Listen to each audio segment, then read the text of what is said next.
KPM.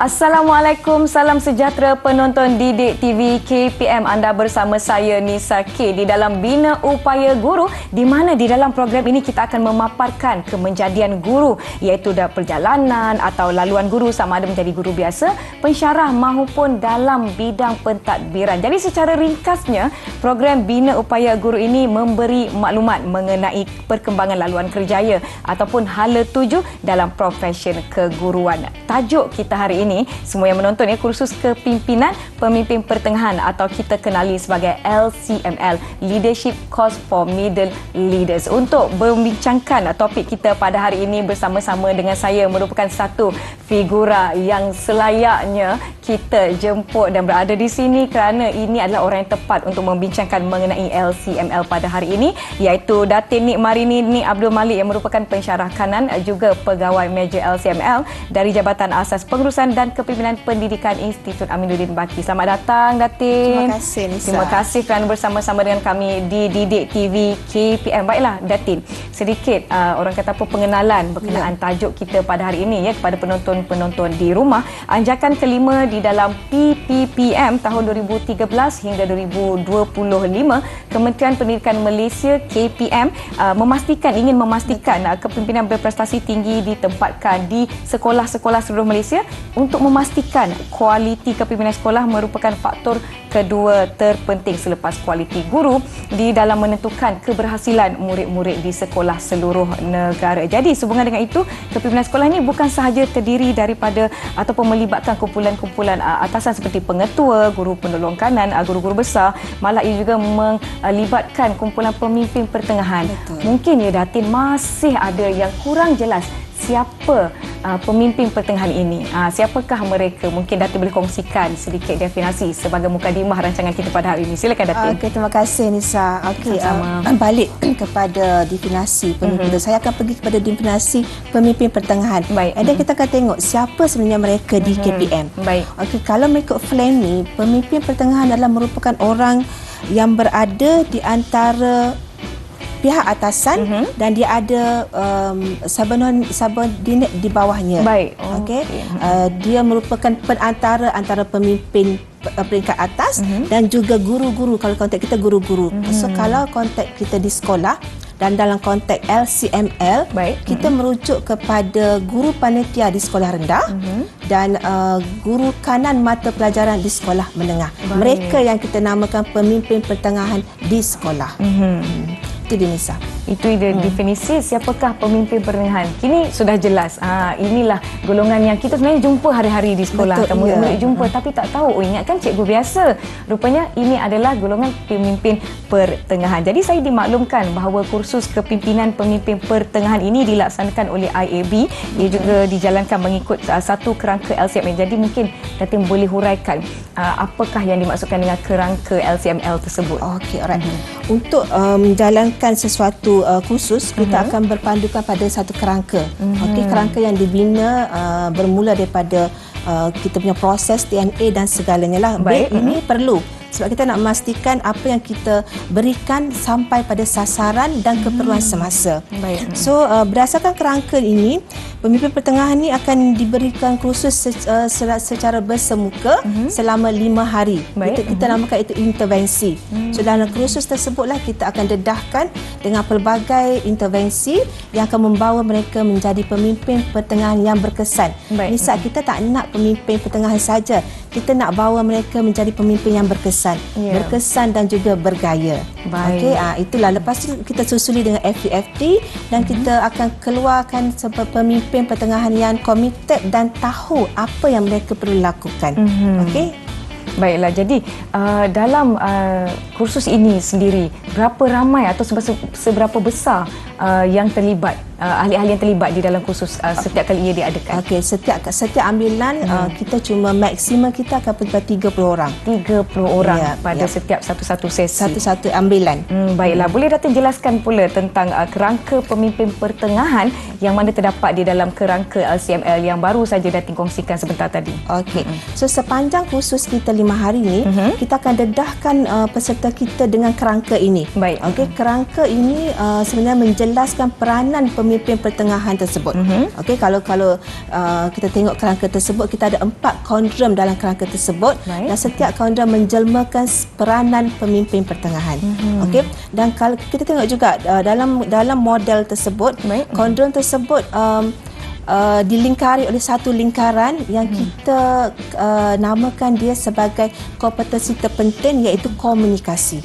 Okey, so modul kerangka modul pemimpin pertengahan ini sangat penting dalam membawa pemimpin pertengahan itu memainkan peranannya dan disusuli dengan kompetensi yang sangat penting, iaitu komunikasi.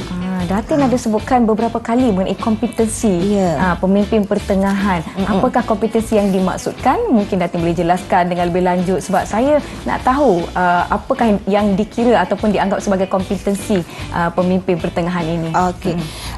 Sebagai pemimpin pertengahan, kita perlu ada 14 kompetensi. Baik. Okey. Dan kalau tengok pada kerangka kita, model kita ini, 14 kompetensi itu berada di salah satu ataupun mana-mana 4 kondom. Okey.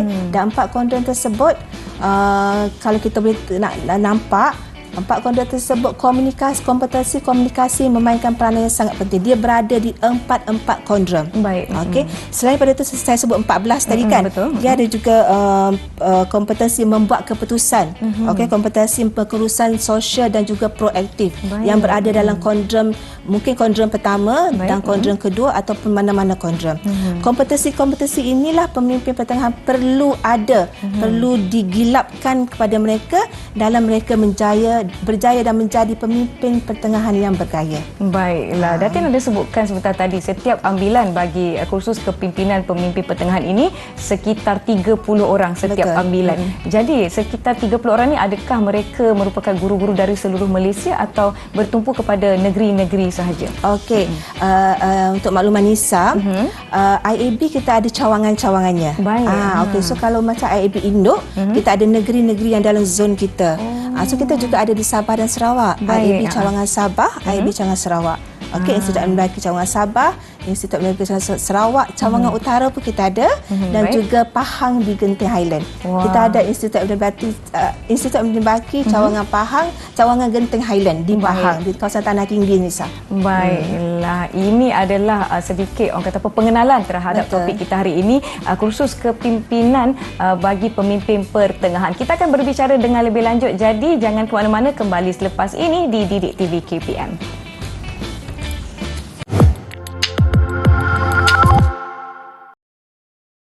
Kembali menonton Didik TV KPM bagi slot Bina Upaya Guru, dan tajuk yang saya dan Datin bincangkan hari ini berkaitan dengan kursus kepimpinan pemimpin pertengahan atau lebih dikenali sebagai LCML, Leadership Course for Middle Leaders. Baiklah Datin, boleh ya kita teruskan? Boleh. Ada beberapa soalan lagi yang saya pasti ramai nak tahu dengan lebih lanjut mengenai LCML itu sendiri. Apa kandungan keseluruhan LCML tu Datin? Okey, balik kepada kita nak mengupayakan pemimpin pertengahan kita, kita akan fokus pada 3 perkara. Okey, kita akan bawa peserta kita melihat kepada pengurusan kendiri. Kita akan mulakan dengan pengurusan kendiri dulu, Insa. Dah settle pengurusan kendiri, dah dapat peserta kita dapat mengurus kendiri, kita akan bawa peserta kita kepada pengurusan tugas utama mereka di sekolah. Dan last sekali, yang sangat penting adalah kita akan bawa peserta kita bagaimana mereka nak membentuk pasukan, dan kita akan menggunakan tema mengurus pasukan. Baiklah Datin, secara keseluruhannya apakah pendekatan yang biasa digunakan untuk kursus kepimpinan ini Datin dalam SML ini? Okey, seperti yang saya sebut tadi, base kepada 3 pendekatan utama tadi, 3 perkara kita akan berkisar kepada itu. Kita akan fokus pada tema menguruskan diri, mengurus tugas utama dan mengurus pasukan. Menguruskan diri, kita bawa peserta membuat refleksikan diri. Kita nak peserta kita ada amalan membuat refleksi, sangat penting untuk penambahbaikan, Nisa. Betul. Okey, dan kita bawa mereka kepada mengurus tugas utama. Kami nak peserta kami sentiasa tahu apa tugas mereka sebenarnya di sekolah. Okey, dan last sekali, sebab pemimpin pertengahan, kalau kita tengok definisinya, mereka ada pasukan di bawah. So of course mereka merupakan pemimpin yang perlu bangunkan pasukan.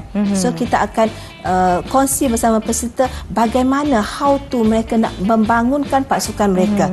Okey. Baiklah. Melihat kepada kepentingan apa seperti yang Datin terangkan mengenai LCML ini, saya tertanya-tanya dalam masa setahun ni, Datin, berapa kali ambilan diadakan untuk LCML? Okey, itu soalan bagus. Kalau tahun ini insya-Allah kita dah ada dekat dengan 15 ambilan dan dia berlaku di 4 cawangan dan di induk. Okey, kita mampu sebab SML ini berlaku di setiap cawangan juga. Kita ada tim kita di setiap cawangan. Baiklah, saya tertarik sebab saya rasa macam ini adalah satu kursus yang bukan saja penting untuk pemimpin pertengahan, tetapi mungkin kita boleh ambil sedikit input daripada apa yang Datin terangkan mengenai pengurusan diri dan sebagainya. Sebab yang pertama sekali mungkin ramai yang terlupa mengenai diri sendiri. Betul, refleksi diri. Refleksi diri. Jadi bila Datin sebut refleksi diri, saya jadi macam, oh, ini adalah sesuatu yang mungkin kita sama-sama boleh belajar. Mungkin ada yang, saya bukan guru tapi saya suka tengok apa yang saya suka dengan apa yang Datin kongsikan, ambil sedikit daripada situ untuk orang kata apa, aplikasikan di dalam kehidupan ataupun pekerjaan seharian. Baiklah Datin, saya nak tanya soalan yang seterusnya. Mungkin Datin boleh perincikan langkah-langkah yang Datin telah sebutkan secara kasar sebentar tadi mengenai pendekatan LCML. Silakan Datin. Okey. So tema yang paling penting saya sebut tadi, Nisa, adalah mengurus pasukan. So dalam tema ini kita dedahkan peserta kita dengan satu canvas. Kita namakan canvas strategi analisis data. Kita mula daripada langkah 1 sehingga langkah 8. So daripada setiap langkah tu kita akan bawa peserta kita untuk menyelesaikan sesuatu perkara. Okey, kita akan mulakan langkah 1 dengan apa isu yang peserta kita hadapi di sekolah sebagai pemimpin. Dia ada pasukan tadi, dia berpimpin. And then kita akan bawa step yang kedua dan seterusnya sehingga step ke-8 membawa ke arah penyelesaian isu tersebut. Isu mereka biasanya berkaitan dengan proses pengajaran guru dalam kelas. So bila proses pengajaran guru dapat diatasi, dia akan bawa kepada kemenjadian murid lah. Itu yang sangat penting. Baiklah. Saya rasa dalam 8 langkah tu, daripada yang pertama hingga ke-8, mana satu Datin yang paling penting dan perlu diberi perhatian yang lebih khusus di dalam ke-8 ni? Bila kita sebut pasal langkah, kita tak boleh start pada langkah 1 ke langkah 5. Kita kena ikut step by step. Okey, so langkah yang mungkin sangat panjang adalah langkah dalam kita melaksanakan program tersebut. Okey, selepas kita kena pasti apa isunya, kita kena pasti apa jurangnya, dan kita nak tutup jurang tersebut, kita akan buat intervensi. So mungkin itu program atau projek yang kita buat itulah akan merupakan satu selangkah yang mungkin mengambil masa. Baiklah, begitu banyak input yang pemimpin pertengahan akan dapat daripada LCML ini. Tapi saya tertanya, selepas kursus ini, apa tugas pemimpin pertengahan biasanya daripada LCML nak pergi kepada ahli kumpulan beliau? Okey, sebab itu setiap kali selesai 5 hari bersama kami di IAB bersemuka, kita akan beri setiap peserta itu pensyarah pembimbing. Dan selama 2 bulan pensyarah tersebut akan membantu peserta ini menjalankan langkah 1 hingga langkah 8. So dengan cara tersebut, apa yang mereka dapati secara teori dalam kelas boleh dipraktikkan nanti di padang semasa mereka berada di sekolah. So dalam masa 2 bulan mereka akan diberi seorang pensyarah pembimbing yang menjadi tempat untuk mereka rujukan peserta kita. Maknanya kita tak akan tinggal macam tu saja, Nisa. Pemimpin pertengahan ini akan dibantu malah selepas tempoh 5 hari mereka melibatkan diri di dalam LCML ini. Satu usaha yang saya kira sangat-sangat besar ya. Kita namakan itu FUFT. Follow up, follow through. Follow through. Untuk memastikan apa yang telah dilatih sepanjang 5 hari itu dapat diaplikasikan dan dipraktikkan dengan berkesan di sekolah selama 2 bulan. 2 bulan. Itu paling kurang lah. Tapi selepas itu kita tak pernah tinggalkan lah. Jika mereka perlukan sebarang bimbingan, kita tak ada masalah. Baiklah, informasi yang sangat-sangat menarik. Saya kira kerana saya rasa saya macam nak jadi cikgu, nak sertai LCML ni. Sebelum kita berbual dengan lebih lanjut, kembali selepas ini di Didik TV KPM di slot Bina Upaya Guru. Jangan ke mana-mana.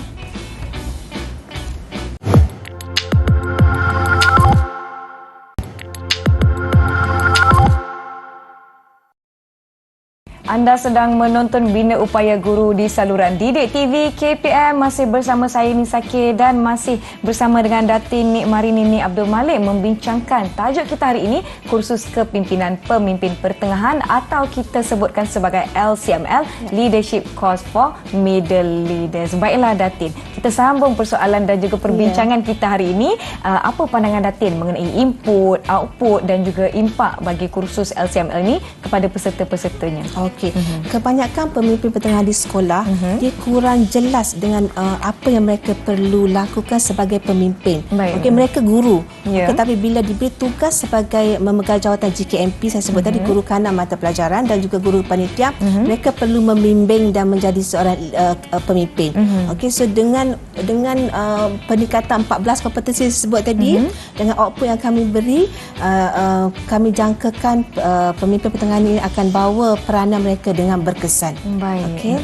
Maknanya apabila berada di sekolah dan mereka diberikan tugasan menjadi guru mata pelajaran kanan dan sebagainya, guru ketua panitia, ya, betul. Mungkin ada perubahan yang mana mereka sendiri tidak bersedia. Jadi adakah LCML akan membantu mereka dalam aspek ini? Itu daripada dapatan yang kita dah buat, Nisa, betul. Okey, pada asalnya peserta kita akan datang dengan khusus apa kat ini. Saya cikgu, saya nak balik mengajar. Tapi bila kami dedahkan, kami maklumkan mereka adalah pemimpin yang perlu melaksanakan tanggungjawab, yang perlu membentuk pasukan. Okey, so bila kita dedahkan dengan 14 kompetensi, dengan how tu bagaimana, so mereka confident. Okey, dengan itulah bila mereka pulang ke sekolah, mereka sedar mereka adalah pemimpin yang perlu membawa pasukan mereka. Baiklah, mungkin sebelum hadirnya KLCML mereka ada orang kata pemikiran yang berbeza. Macam apa tugasan yang patut saya buat ni? Tiba-tiba ada pula orang bawahan yang perlu saya bimbing dan juga bantu, kumpulan yang perlu orang kata sama-sama dikemudikan oleh ketua panitia contohnya. Kemudian datang ke LCML balik dengan buah fikiran yang baru untuk membantu ahli kumpulan mereka. Jadi Datin, sebagai orang kata kebolehpasaran bagi sijil LCML ini bagaimana? Sejauh mana sijil LCML ini diperakukan di peringkat Kementerian Pendidikan Malaysia itu sendiri? Okey, selepas mereka menjalani kursus LCML ini, mereka sebenarnya dah didedahkan bagaimana untuk menggunakan data. Baik. Okey, bagaimana untuk berdialog dengan pengurusan tertinggi, bagaimana menguruskan anak-anak buah mereka.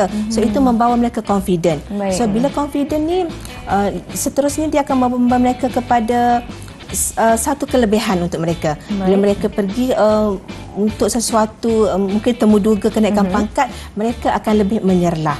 Tadi kan saya kata dia orang dah ada 14 kompetensi tersebut. So itu membantu mereka ke arah peningkatan kerjaya mereka sebenarnya. Baiklah, banyak aspek yang disentuh di dalam LCML ni Datin. Jadi pengalaman peribadi Datin sendiri. Ada tak yang datang pada Datin dan bagi tahu sebesar mana perubahan yang mereka alami selepas LCML? Banyak, Nisa, ramai.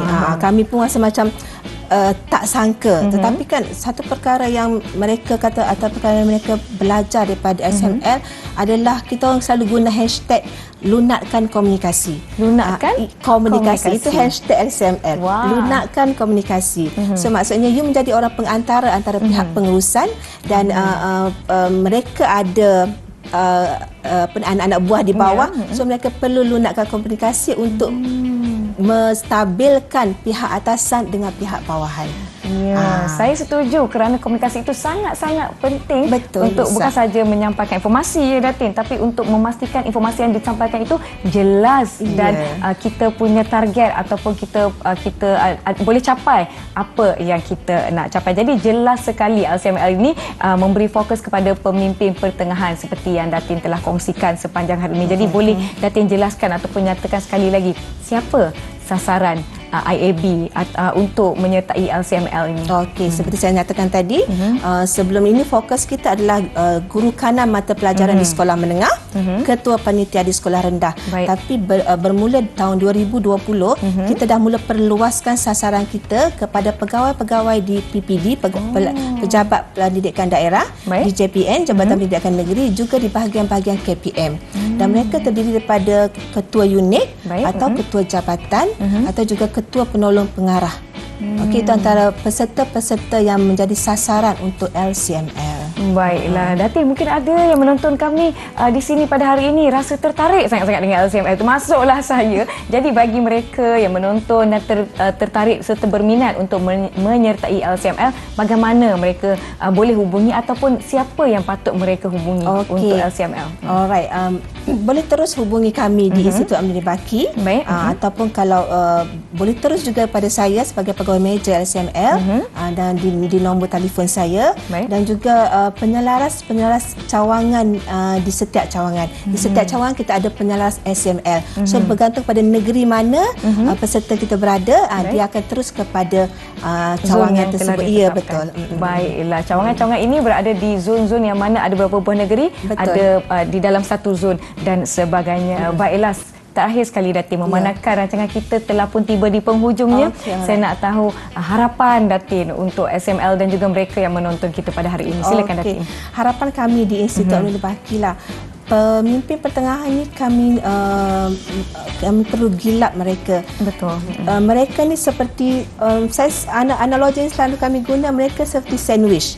Bisa tahu sandwich kan? Ya. Dua keping roti dan inti di tengah-tengah itu adalah mereka. Betul. Bayangkan sandwich tanpa Nisa kalau makan sandwich mesti ada mayonis. Mayonis, sardin. Yes. So pemimpin pertengahan kita nak bermimpi pertengahan yang intinya lazat. Lazat dan menyegarkan. Kita tak nak just dua keping roti saja. So interaksi kami, cikgu-cikgu semua, cikgu-cikgu merupakan inti yang menyedapkan sandwich. Baik. So kalau alang-alang dah menjadi inti, biarlah inti dengan orang kata ada kejunya, ada sayurnya, ada saladnya. Itu so seterusnya mereka akan menjadi pemimpin pertengahan yang bergaya. Istilah yang kami guna, jadilah pemimpin yang bergaya. Jadilah pemimpin yang bergaya dan lunakkan komunikasi. Ya, pandai Nisa. Betul. Baiklah.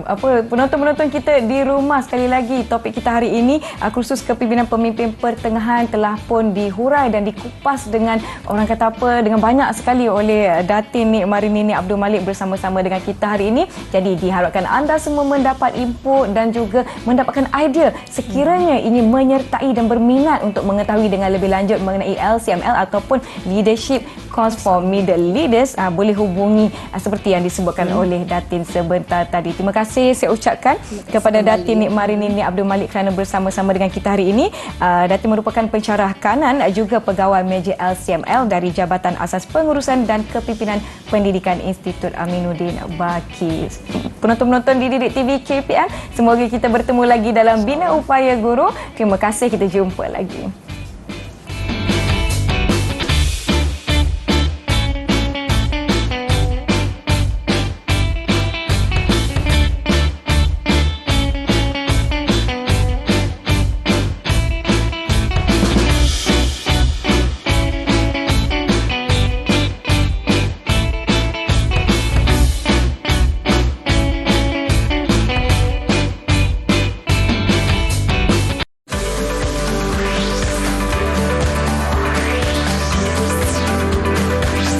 Didik TV KPM.